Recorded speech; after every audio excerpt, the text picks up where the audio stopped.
Hello guys, ito yung dinner namin ngayon. Barbecue na beef at saka chicken.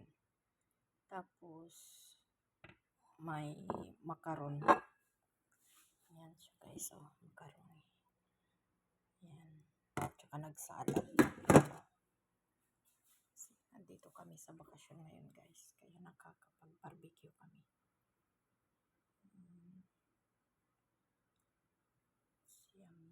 Yummy.